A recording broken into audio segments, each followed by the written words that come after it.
ये पूरा मामला क्या है, इसको भी हमें एक बार फिर से देख लेना चाहिए कि ये कब से चलता चला आ रहा है। तो ये कहानी शुरू होती है 13 अप्रैल 2019 को। कर्नाटक में राहुल गांधी ने एक बयान दिया। कहां दिया? कोलार में। 16 अप्रैल 2019 को भारतीय जनता पार्टी नेता पूर्णेश मोदी ने एक केस दर्ज करा लिया, यानी कि बयान के 3 दिन बाद। 23 मार्च 2023 को मानहानि केस में राहुल गांधी को 2 साल की सजा हुई, यानी कि कई साल बाद निचली अदालत में 2 साल की सजा हो गई। 24 मार्च यानी कि ये सजा होने के ठीक एक दिन बाद राहुल गांधी की संसद सदस्यता रद्द कर दी गई, एक दिन के अंदर अंदर, विद इन 24 आवर्स। 3 अप्रैल को सूरत कोर्ट में सजा के खिलाफ एक अर्जी दी गई, लेकिन 20 अप्रैल को यह अर्जी फिर खारिज हो गई। 25 अप्रैल को गुजरात हाईकोर्ट में अपील दी गई। 7 जुलाई को गुजरात हाईकोर्ट में भी यह याचिका खारिज हो गई। लेकिन राहुल गांधी को देश की सबसे बड़ी अदालत से अब राहत मिल गई है। यहां 18 जुलाई को राहुल गांधी ने अर्जी दी। 4 अगस्त को राहुल गांधी की सजा पर सुप्रीम कोर्ट ने रोक लगा दी। राहुल गांधी केस में अब आगे क्या होगा, इसको भी देख लेते हैं। लोकसभा सचिवालय में राहुल गांधी की ओर से एक प्रतिवेदन जाना होगा या देना होगा। सुप्रीम कोर्ट के आदेश का उल्लेख, सदस्यता बहाल करने का अनुरोध होगा। लोकसभा सचिवालय के अधिकारी आदेश का अध्ययन करेंगे। इसके बाद राहुल गांधी की सदस्यता बहाल करने का आदेश जारी होगा। इसके लिए समय सीमा नहीं है, लेकिन इसे जल्दी करना होगा क्योंकि अब समय ही कितना बचा है। कुछ महीने और बचे हैं, उसके बाद तो 2024 के चुनाव आएंगे। लेकिन इससे राहुल गांधी को राहत यह मिल जाती है कि अब वो आगे चल के अब चुनाव लड़ सकते हैं, वो चुनाव में खड़े हो सकते हैं और उनकी सांसदी या सदस्यता दोबारा बहाल हो सकती है। लेकिन इससे पहले भी देखा गया है कि कई ऐसे मामले थे जिसमें लोग, उनका निलंबन हुआ था, वो बर्खास्त हुए थे, उनकी सदस्यता रद्द हुई थी और उसके बाद कोर्ट से राहत पाने के बाद भी 2 महीने तक उनकी सदस्यता बहाल नहीं हुई।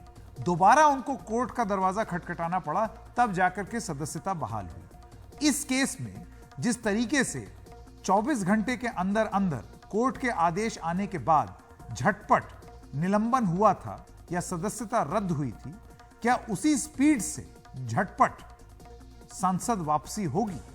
यह सवाल हमने पूछा। विवेक तंखा एडवोकेट हैं सुप्रीम कोर्ट में और नेता हैं कांग्रेस पार्टी के, और नलिन कोहली एडवोकेट और नेता हैं भारतीय जनता पार्टी के। तो दोनों का बयान सुनते हैं एक के बाद एक। देखिए, जो आज सुप्रीम कोर्ट ने जो कन्विक्शन को स्टे किया है, उसका डायरेक्ट इफेक्ट ये होता है कि उनकी सदस्यता वापस आ जाएगी, बहाल हो जाती है। कुछ दिन पहले लक्षद्वीप के केस में भी जो जब स्टे ऑफ कन्विक्शन हुआ था, तो स्पीकर महोदय ने उसको बहाल कर दी थी। तो मुझे इस बात को लेकर कोई डाउट नहीं है कि बहुत ही जल्द और शीघ्र जैसे ये इंफॉर्मेशन ऑफिशियली स्पीकर साहब के ऑफिस में पहुंचेगी, वो उस पर तत्परता से कार्रवाई करेगी। अगर ये राहुल गांधी जी का केस नहीं होता तो शायद इसमें मेरे ओपिनियन में सजा भी नहीं होती, और शायद मेरे ओपिनियन में अगर सजा होती भी तो हाई कोर्ट या सेशंस कोर्ट ही स्टे कर देते, क्योंकि इस केस के प्रोफाइल बहुत बड़ा था, स्टेक्स बहुत हैवी थे, पॉलिटिकल स्टेक्स भी बहुत थे।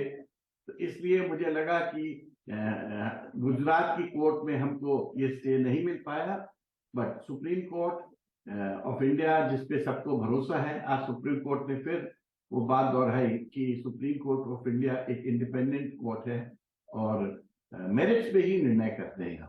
अधीर रंजन जी जाएंगे, मिलेंगे, आई एम श्योर उससे तो चीजें एक्सपर्टाइट होंगी, मगर आज शाम तक सुप्रीम कोर्ट का ऑर्डर अपलोड हो जाएगा और ऑफिशियली मेल पे भी स्पीकर के ऑफिस को वो ऑर्डर कम्युनिकेट हो सकता है और उनको उसकी जानकारी दी जा सकती है और रिक्वेस्ट भेजी जा सकती है कि इसको जल्द से जल्द इस पे कार्रवाई हो। मुझे लगता है कि ओम बिरला साहब, जो खुद ही बहुत समझदार और सूझबूझ के व्यक्ति हैं, वो जल्द से जल्द इस पे कार्रवाई करेंगे। ये बड़ा एक प्रकार से कानूनी प्रक्रिया है। हर भारतीय नागरिक के पास यही अधिकार है। यदि किसी नीचे कोर्ट के मतलब ट्रायल कोर्ट में कोई ऐसे कोई जजमेंट आता है आपके खिलाफ कोई सजा सुनाई जाते हैं, तो आप ऊपर वाले कोर्ट में जा सकते हैं इसी प्रक्रिया को के तहत कांग्रेस पार्टी के जो मतलब वरिष्ठ नेता है राहुल गांधी जी, वो सुप्रीम कोर्ट तक पहुंचे। लेकिन मूल बात ये रहेगी कि आज उनको ये जरूर रिलीफ मिली है कि कन्विक्शन स्टे हुआ है, लेकिन कानूनी लड़ाई उनकी खत्म नहीं हुई ना। कानूनी लड़ाई तो शुरू हुई है, क्योंकि उनको एक प्रकार से सजा सुनाई गई है। अब उस सजा को बदलने में अगले कोर्ट में जहां उनकी अपील है उस पर सुनवाई होगी, क्या उसमें निर्णय आएगा, फिर उसके अगले कोर्ट में जाके ये तो लंबी कानूनी लड़ाई होगी। हर चीज को देखने के दो पहलू है। ग्लास में पानी जितना है वो आधा भरा है या आधा खाली है।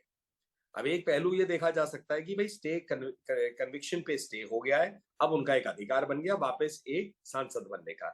इसका दूसरा पहलू है कि भाई उन्होंने जो अपशब्दों का प्रयोग किया था, उस अपशब्दों के प्रयोग के कारण ही उन पर यह सजा सुनाई गई और वो केस उनका जिंदा है, उसमें कन्विक्शन हुई है।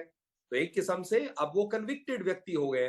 कन्विक्शन पे स्टे है, लेकिन ये जजमेंट तो रिवर्स नहीं हुआ ना। तो पहली बात ये उठेगी कि इस प्रकार के अपशब्द कहने की जरूरत क्या थी। भाई कई साल पहले माननीय सुप्रीम कोर्ट ने उस समय भी राहुल गांधी जी को ये नसीहत दी थी कि भाई इस प्रकार के शब्दों का प्रयोग नहीं करना चाहिए। उसके बाद इन्होंने जाकर ये कह दिया भाई सारे मोदी सरनेम के लोग जो हैं ये चोर क्यों होते हैं। उसके कारण ही कंप्लेंट हुआ, उसके कारण ही कोर्ट की एक प्रक्रिया हुई और उस कोर्ट प्रक्रिया में जाकर उन पर सजा सुनाई गई। तो अब ये तो राहुल गांधी जी और कांग्रेस पार्टी को देखना है कि वो किस बात से ज्यादा खुश होंगे, कि कन्विक्शन पे अभी स्टे हुआ है या अभी भी उनके ऊपर में जो पूरा केस है, जो केस उनको लड़ना पड़ेगा वो खत्म नहीं हुआ और वो असली खुशी तब मनाई जाएगी यदि वो जीते। तो ये तो आपने बात सुन ली राजनेताओं की। अब जो विशेषज्ञ हैं या आप ये समझ लीजिए जिनको जो बहुत क्लोजली इसको ट्रैक कर रहे हैं, मॉनिटर कर रहे हैं, जैसे कि राशिद किदवई साहब, कांग्रेस पार्टी को बहुत बारीकी से समझते हैं, जानते हैं, किताब भी लिख चुके हैं। वो इसको किस तरीके से देखते हैं और 2024 में ये किस तरीके से रंग लाएगा या इसका असर क्या होगा। ये जो नया गठबंधन बना है इंडिया अलायंस, ये किस तरीके से इस पर असर पड़ेगा। वरिष्ठ पत्रकार राशिद किदवई क्या कहते हैं, आइए सुनते हैं। ये राहुल गांधी को जो थोड़ी सी जो रिलीफ मिली है, ये राहुल गांधी के लिए राजनीतिक रूप से एक तरीके का एक ट्रैप भी है और एक चैलेंज भी है। दरअसल जो इंडिया नाम का जो अलायंस गठित हुआ है वो बराबरी के आधार पे हुआ है। अमूमन जब ये इस तरह के जो गठबंधन बनते हैं उसमें एक डोमिनेंट पार्टनर होता है। जैसे हम एनडीए देखें तो एनडीए में अगर नरेंद्र मोदी और भाजपा को हटा लें तो वो एनडीए कुछ किसी काम का नहीं है। लेकिन इंडिया के अलायंस में बिल्कुल विपरीत बात है। वहां ममता बनर्जी, अरविंद केजरीवाल, नीतीश कुमार और एम के स्टालिन वगैरह जैसे नेता वो बराबरी चाहते हैं। वहां पर राहुल गांधी का बरी होके वापस आना और लोकसभा की सदस्यता पूर्ण प्राप्त करना एक तरीके का चैलेंज पैदा कर सकता है अगर कांग्रेस की तरफ से ऐसी मांग बढ़ी कि राहुल गांधी को चेहरे के रूप में पेश किया जाए।